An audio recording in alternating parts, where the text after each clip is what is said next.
This is Rob Tebbutt for Boxing Social, delighted to be joined once again by Chris Eubank Sr. English. We're here at the James Chris Eubank Jr. final press conference. How are you, sir? Excellent, as usual, thank you. Good, always good to hear. I'm fine as well, thank you. Well, whoop-de-doo. Well, you're such a gentleman, I thought you might ask me how I am. Yeah, but then it's a little bit, come on, I mean, it's you're doing an interview. Let's cut to the chase. Otherwise, I'm going to look like I'm You've always been the utmost gentleman to me. I'm, of course, kidding. Nice to see you. Tell me a little bit about the press conference. The press conference, I suppose, the truth. I tried to explain about my fear of this contest coming up on Saturday. It's a huge deal. The winner wins a pay-per-view platform. The ability to earn hundreds of millions of pounds, hundreds of millions. That's now the era in which we live. It keeps on going from strength to strength to strength. And Junior is in that mix.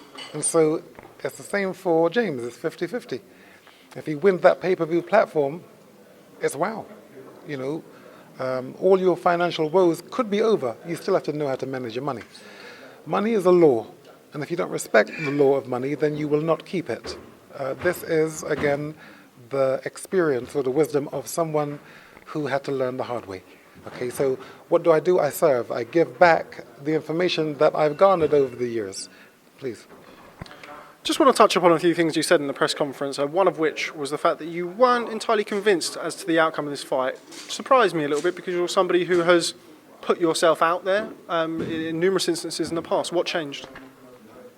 Junior's lost to Groves and his performance. He actually did not. That wasn't Junior that particular night.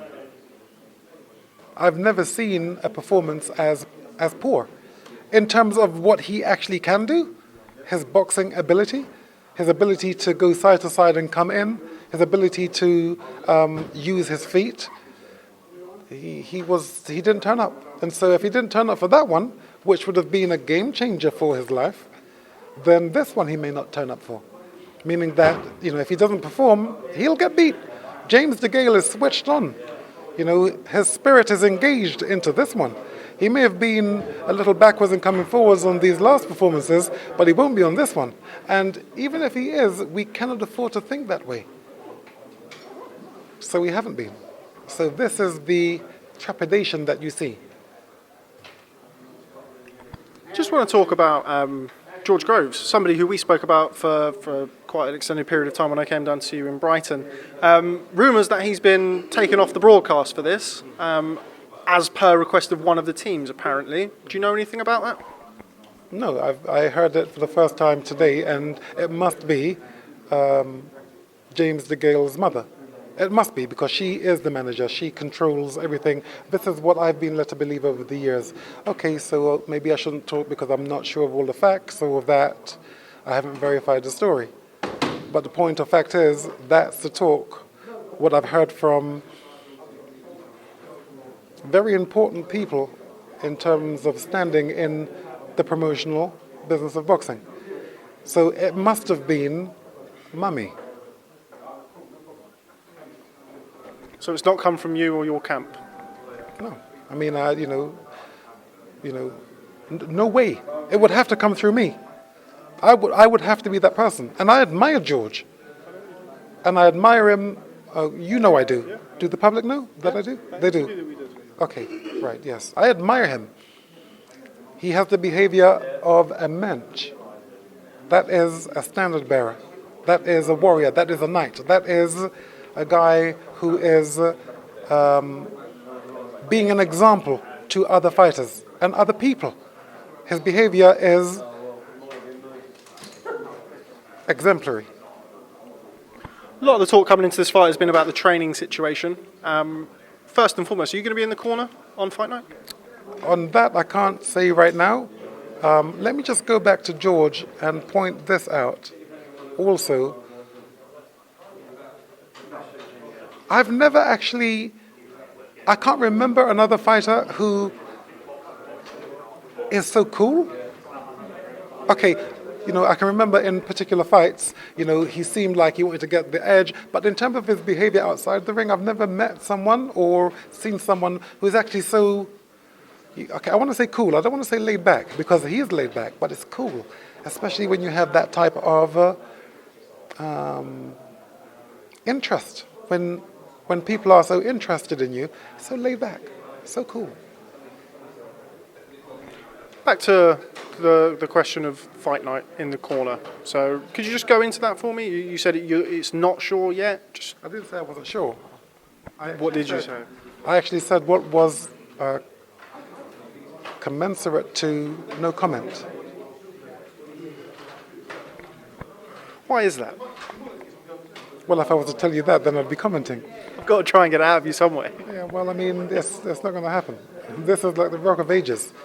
Nothing moves this. I know that from experience, but I tried anyway.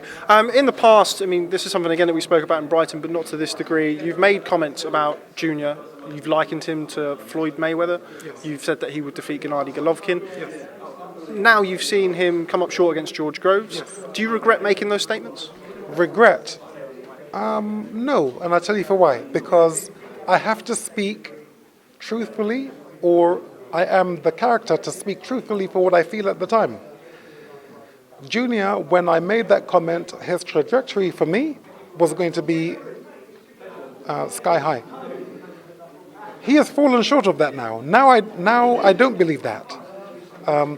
I believe he can do, but his spiritual aspect, or the spiritual aspect to him, has to engage, because all he has right now is the physical.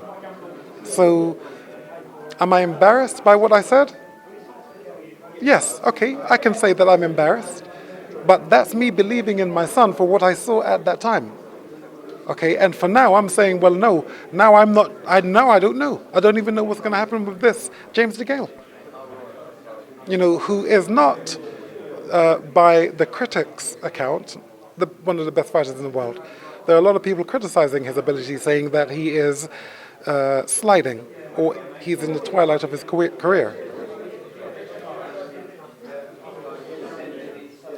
Back to your question, embarrassed? Yes, I'm embarrassed about that, but he's my son, and I don't mind being embarrassed for my son.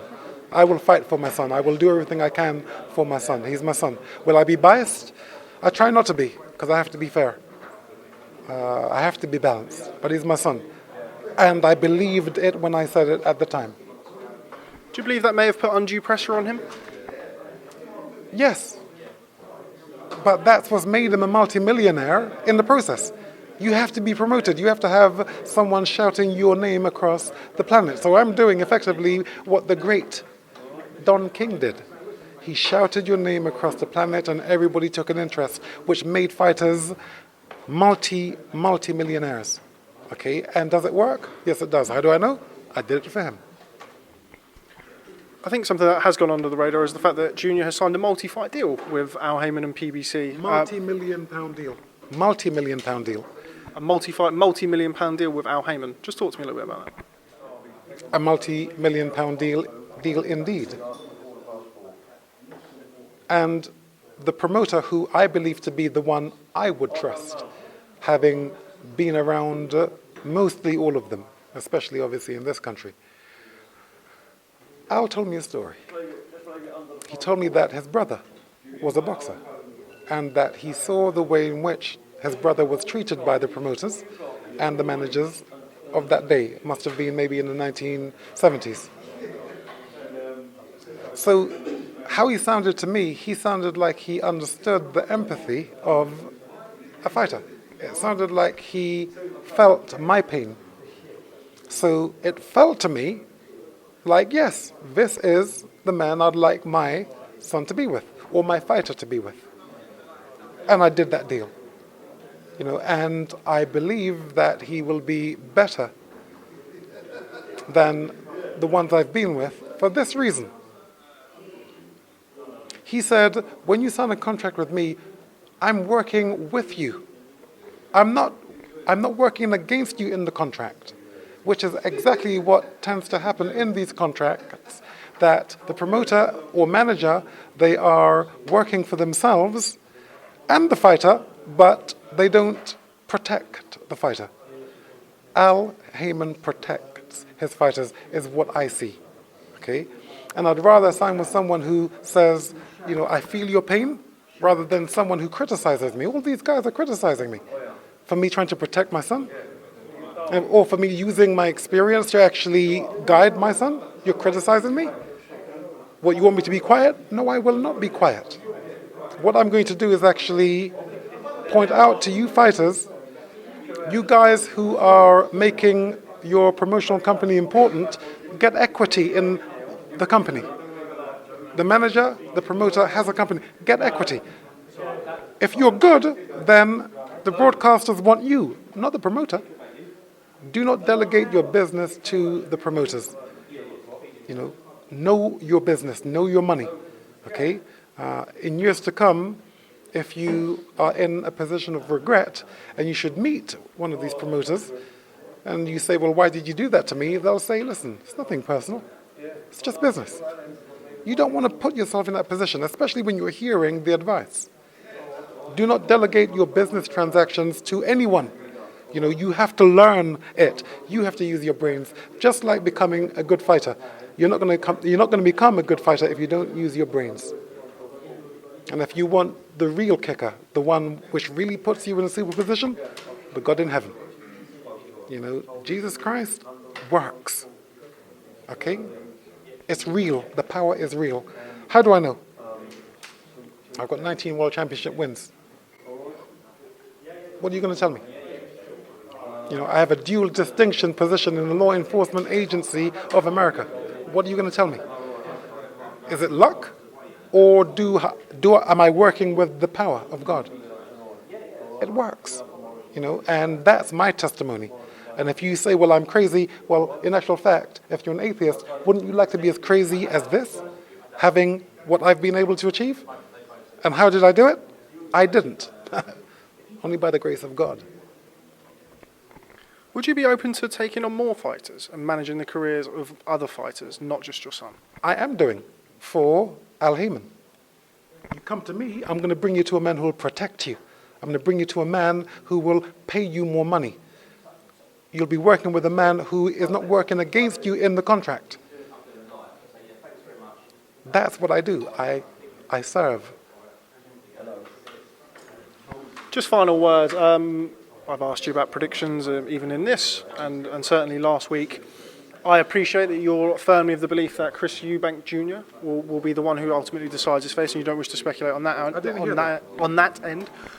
I've asked you for many predictions, and I know that you're firmly of the belief that it's up to Junior. So what I want to ask you is how you would have got on against James DeGale. Okay, so now first we have to take into consideration that this is so humility now comes into play. I can't say, well, I would have done this and I would have done that. How would you have fought James DeGale then? But sorry to interrupt.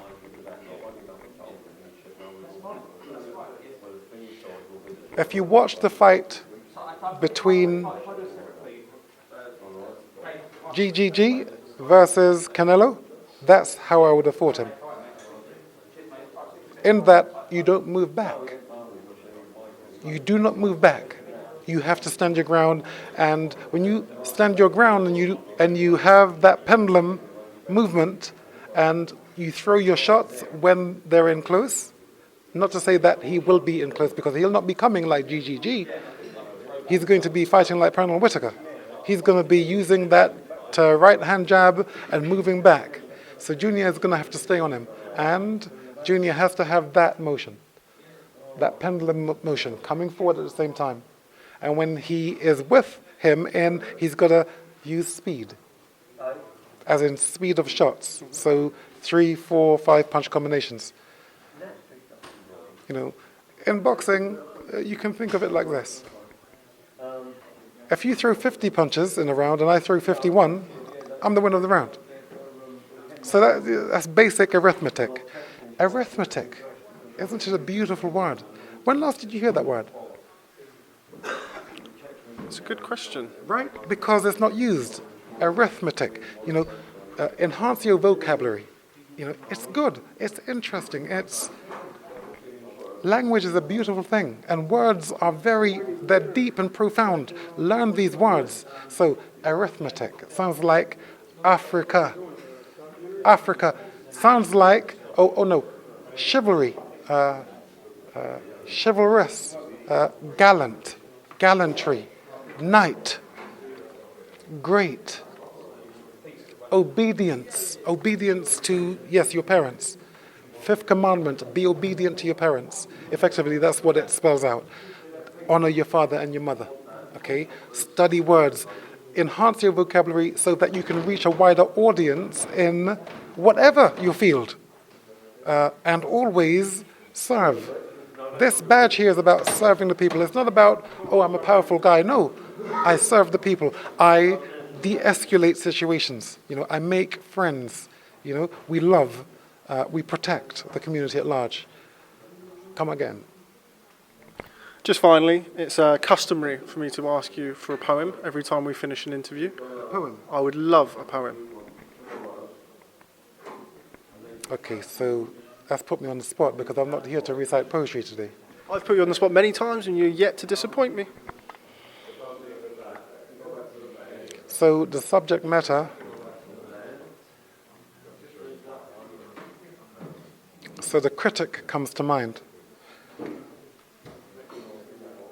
And it states, it is not the critic who counts, not the man who points out where the strong man stumbled, or where the doer of deeds could have done better. The credit belongs to the man who's actually in the arena, the one whose face is marred by dust and sweat and blood, the one who strives valiantly, the one who errs and comes short again and again, the one who understands the great enthusiasms, the great devotions, the one who spends himself in a worthy cause, the one who knows at best in the end the triumph of high achievement, and who at the worst, if he should fail, at least he fails while daring greatly, so that his place shall never be with those cold or timid souls who know neither defeat nor victory.